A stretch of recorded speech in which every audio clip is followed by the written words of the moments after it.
नमस्कार। चलिए भारतीय राजनीति के एक बड़ी ही दिलचस्प पहेली से शुरुआत करते हैं। हम सब जानते हैं कि भारत की संसद में दो सदन हैं, लेकिन क्या कभी ये सोचा है कि ज्यादातर राज्यों में सिर्फ एक ही क्यों है? आज हम इसी गुत्थी को सुलझाने जा रहे हैं। तो ये है वो बड़ा सवाल। आखिर 28 में से सिर्फ 6 राज्यों में ही दूसरा लेजिस्लेटिव हाउस यानी विधायी सदन क्यों है? ये कोई छोटी मोटी बात नहीं है। ये एक ऐसी पहेली है जो हमें सीधे भारतीय शासन व्यवस्था की डिजाइन तक ले जाती है। ठीक है, तो आगे बढ़ने से पहले कुछ बेसिक बातें समझ लेते हैं। एक होती है एक सदनीय या यूनिकैमरल व्यवस्था, मतलब जहां कानून बनाने के लिए सिर्फ एक हाउस होता है, जिसे हम विधानसभा कहते हैं। और दूसरी होती है द्विसदनीय या बाइकैमरल व्यवस्था, जिसमें 2 हाउस होते हैं, बिल्कुल हमारी संसद की तरह, जहां लोकसभा और राज्यसभा हैं। और आज की तारीख में भारत में सिर्फ और सिर्फ 6 राज्य हैं जहां ये 2 सदनों वाली व्यवस्था है। ये राज्य हैं आंध्र प्रदेश, बिहार, कर्नाटक, महाराष्ट्र, तेलंगाना और उत्तर प्रदेश। बस यही 6। तो फिर सवाल ये है कि इन 6 राज्यों में जो ये दूसरा सदन है, उसे कहते क्या है और इसका काम क्या है? इसे ही विधान परिषद या लेजिस्लेटिव काउंसिल के नाम से जाना जाता है। और यही आज हमारे विश्लेषण का केंद्र बिंदु है। सीधे शब्दों में कहें तो विधान परिषद राज्य का अपर हाउस यानी उच्च सदन होता है। इसकी तुलना आप केंद्र की राज्यसभा से कर सकते हैं। और बिल्कुल राज्यसभा की ही तरह एक परमानेंट बॉडी है, मतलब इसे कभी भंग नहीं किया जा सकता। इसके जो सदस्य होते हैं, जिन्हें एमएलसी कहते हैं, उनकी उम्र कम से कम 30 साल होनी चाहिए और उनका कार्यकाल 6 साल का होता है। और यहाँ एक बहुत दिलचस्प बात है, इसके 1/3 सदस्य हर 2 साल में रिटायर हो जाते हैं। इससे होता यह है कि सदन में नए और पुराने दोनों तरह के सदस्य हमेशा मौजूद रहते हैं। अच्छा, तो अब सबसे बड़ा सवाल, इस काउंसिल में बैठता कौन है और उन्हें चुनता कौन है? देखिए, विधानसभा के सदस्यों की तरह इन्हें सीधे जनता नहीं चुनती। इनकी बनावट काफी अलग और यूनिक है। तो इसके सदस्य आते कहां से हैं? यहीं पर यह सिस्टम बहुत मजेदार हो जाता है। 1/3 सदस्यों को तो राज्य के विधायक यानी एमएलएस चुनते हैं। 1/3 सदस्य म्यूनिसिपैलिटी और जिला बोर्ड जैसे लोकल बॉडीज से आते हैं।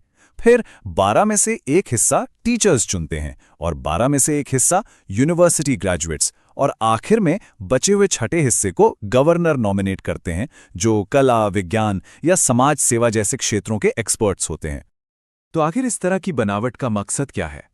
देखिए, इसका आइडिया यह है कि कानून बनाने की प्रक्रिया में ऐसे अनुभवी और विशेषज्ञ लोग भी शामिल हों जो शायद चुनावी राजनीति की दौड़-धूप में हिस्सा नहीं लेना चाहते। ठीक है, बनावट तो समझ आ गई, लेकिन असली सवाल तो ये है कि इस काउंसिल के पास पावर कितनी है? क्या ये विधानसभा के बराबर शक्तिशाली है? सच तो यह है कि इसकी भूमिका काफी सीमित है। इसे अक्सर विलंब और बहस का सदन या house of delay and debate कहा जाता है। देखिए, ये एक लाइन ना पूरी कहानी बयां कर देती है।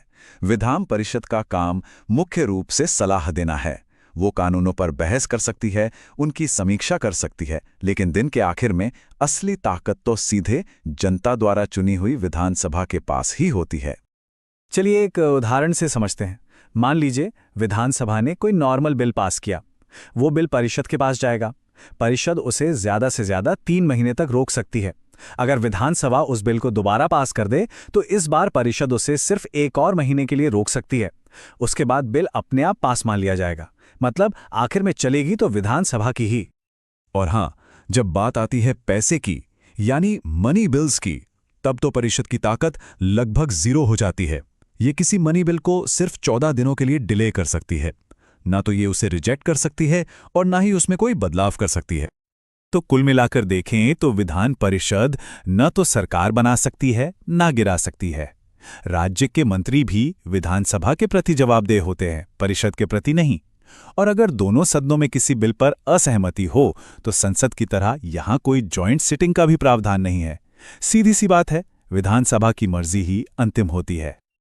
तो इतनी सारी सीमाओं को देखकर एक बहुत बड़ा सवाल खड़ा होता है, क्या इन परिषदों की सच में कोई जरूरत है? क्या ये वाकई एक समझदार सदन है जो कानूनों को बेहतर बनाता है, या फिर ये सिर्फ सरकारी पैसे की बर्बादी है? जो लोग इसके पक्ष में हैं उनका कहना है कि ये एक्सपर्ट्स को मौका देता है और विधानसभा द्वारा जल्दबाजी में पास किए गए कानूनों पर एक ब्रेक लगाता है। वहीं दूसरी तरफ जो इसकी आलोचना करते हैं वो कहते हैं कि ये राज्य के खजाने पर बोझ है, कानून बनाने में फालतू की देरी करता है और कई बार तो इसे चुनाव हारे हुए नेताओं को सेट करने के लिए बैकडोर एंट्री की तरह इस्तेमाल किया जाता है। और ये बहस कोई नई नहीं है या सिर्फ थियरी में नहीं है। इतिहास देखें तो पता चलता है कि इन परिषदों का होना या ना होना हमेशा बदलता रहा है। पंजाब, पश्चिम बंगाल और तमिलनाडु जैसे राज्यों ने इन्हें खत्म कर दिया। वहीं आंध्र प्रदेश ने पहले इसे खत्म किया और फिर सालों बाद दोबारा बना लिया। तो ये बदलाव होता कैसे है? इसका जवाब हमारे संविधान के आर्टिकल 169 में है। यह आर्टिकल संसद को यह शक्ति देता है कि अगर कोई राज्य विधानसभा एक प्रस्ताव पास करे तो संसद उस राज्य में विधान परिषद बना भी सकती है और खत्म भी कर सकती है। तो आखिर में हम घूम फिर कर उसी सवाल पर आ जाते हैं जहां से हमने शुरुआत की थी।